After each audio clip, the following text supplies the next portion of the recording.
कर्म करने की शक्ति, विचार शक्ति, संकल्प शक्ति, भाव शक्ति, ये सारी शक्तियाँ जिससे प्रकट होती है, जिसमें स्थित रहती है और जिसमें लय हो जाती है, वो है महेश्वर।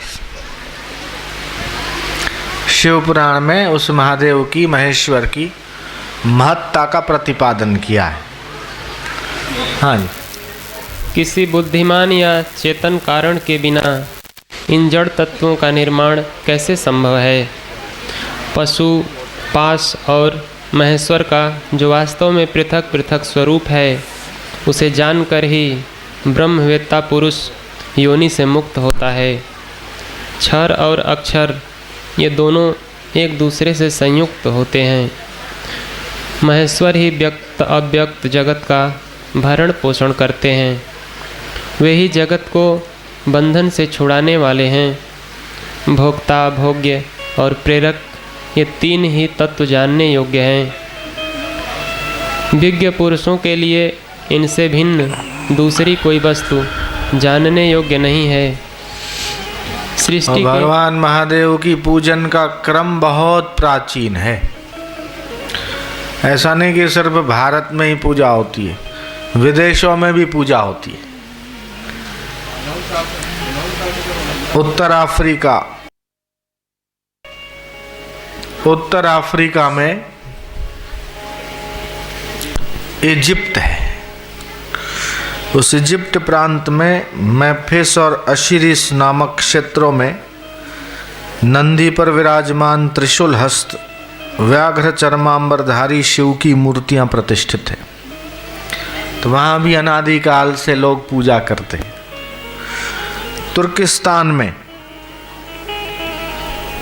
तुर्किस्तान में बाबिलन नगर में 1200 फुट का शिवलिंग बना हुआ है। कहते हैं कि पृथ्वी भर के सारे जितने भी शिवलिंग हैं उसमें सबसे बड़े में बड़ा 1200 फुट का महालिंग तुर्किस्तान में बाबिलिन नाम के नगर में है। हेड्रोपोलिस शहर में एक शिवालय जिसमें 300 फीट का शिवलिंग है। और मुसलमानों का धर्म स्थान मक्का मदीना, वहाँ भी एक शिवलिंग है जिसको मक्केश्वर महादेव के नाम से जाना जाता है। मक्का शरीफ में। अमेरिका के ब्राज़ील में बहुत से शिवलिंग हैं जो बहुत पुराने हैं। यूरोप में कारिंथ नगर में पार्वती मंदिर है जहाँ पार्वती की पूजा होती है। इटली के ईसाई लोग अब तक शिवलिंगों की पूजा करते हैं वहाँ पर।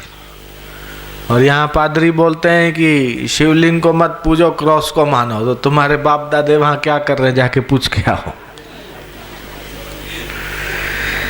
ऐसे ही अफरीदस्तान, चित्राल, काबुल, बलक बुखारू आदि स्थलों पर भी शिवलिंग है।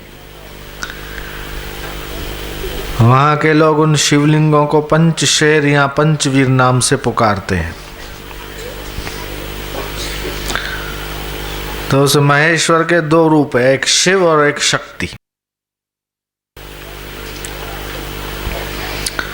ये उस परम शिव के, परम तत्व के दो रूप हैं। शिव कूटस्थ तत्व है और शक्ति परिणामिनी शक्ति है। हर बीज में शक्ति है। यहाँ पूरे संसार में, ब्रह्मांड में आह्लादिनी शक्ति काम कर रही है। उसी को पार्वती कह दो। बीज बो दिया, कौन सी शक्ति उसमें अंकुर प्रकट करती है? कौन सी शक्ति उसको पौधा बनाती है? कौन सी शक्ति उसको पेड़ बनाती? अंकुर से वृक्ष, वृक्ष से न जाने फिर असंख्य अंकुर यानी बीज। तो बीज से वृक्ष, वृक्ष से फिर बीज। ये निरंतर प्रक्रिया चैतन्यमयी शक्ति के द्वारा हो रही है। वही शक्ति इस पूरे जगत में व्याप्त है। उसे पार्वती कहो, दुर्गा कहो, जगदम्बिका कहो, नाम भिन्न भिन्न है।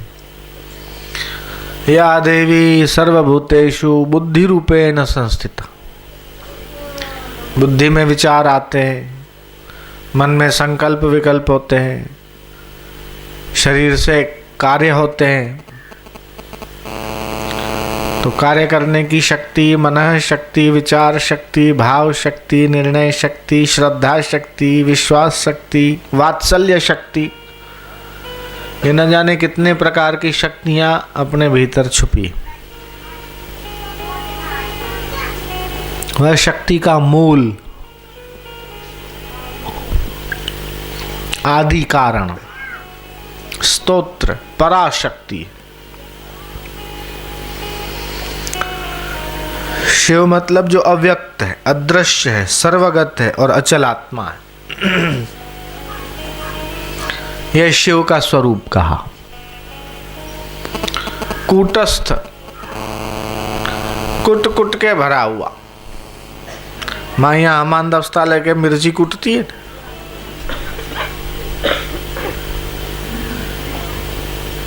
पहले मिर्ची बोरे में भरी हुई थी, खुली खुली थी। उसका डंठल निकाल के उसको कूट दिया तो वो कॉम्पैक्ट हो गई। फिर उसको भर दिया थैली में, अब इतनी हो गई। कूटस्थ, जो कूट के रहा हुआ हो। तो उस भगवान का नाम भी कूटस्थ है कि कूट कूट कर सब में भरा हुआ है। इसका मतलब उसको कूटना नहीं है, कुटा कुटाया। कुटा कुटाया मतलब वो इतना ठसोठस, इतना कूटस्थ है कि उसके सिवा एक रत्ती भर भी जगह खाली नहीं है। वो कूटस्थ।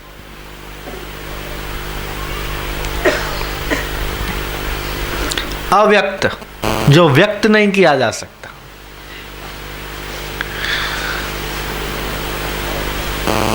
जो व्यक्त होता है वो शब्दों और भाषाओं के द्वारा व्यक्त होता है। लेकिन सारी भाषाएं, सारे अक्षर और सारे शब्द जिसके आश्रित हैं,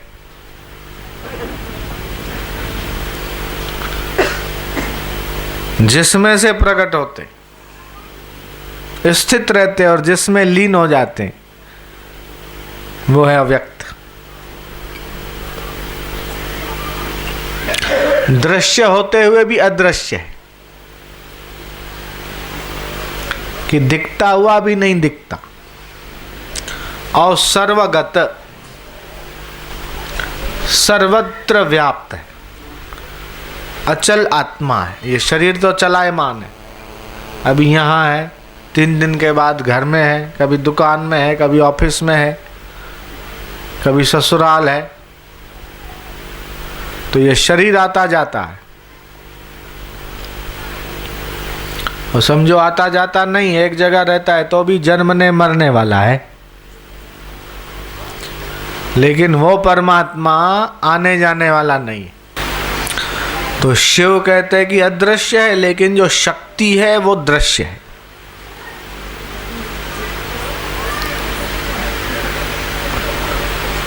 सूर्य को तो नजदीक से नहीं देखा, लेकिन सूर्य का शक्ति रूप जो प्रकाश है वो तो हम देखते ही हैं। बीज के अंदर जो अचल है वो तो नहीं दिखाई देता, लेकिन जब अंकुर फूटता है तब तो दिखाई देता है। तो शक्ति दिखाई देती है, शक्ति का जो मूल है वो नहीं दिखाई देता।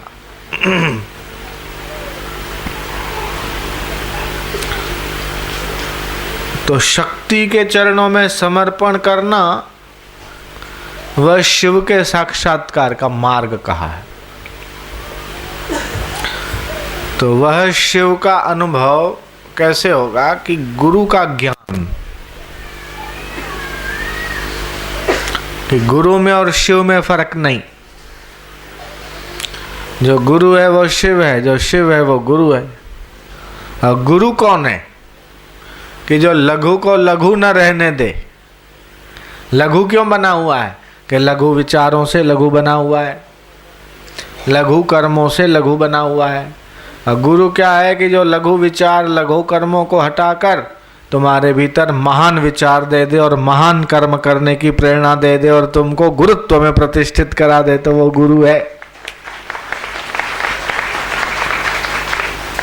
लघुता छू, गुरुत्व जाग जाता है। गुरु मिला तब जानिए मिटे मोह अज्ञान। हर्ष शोक जाके नहीं तब गुरु अपने आप। फिर हर्ष शोक मोह माया के दलदल में रहते हुए भी, जैसे कमल कीचड़ में खिलता है फिर भी पानी से ऊपर,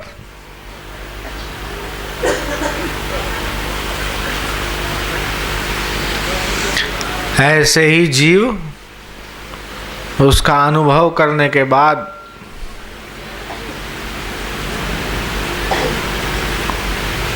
अपने उस सोहम स्वरूप में डट जाता है।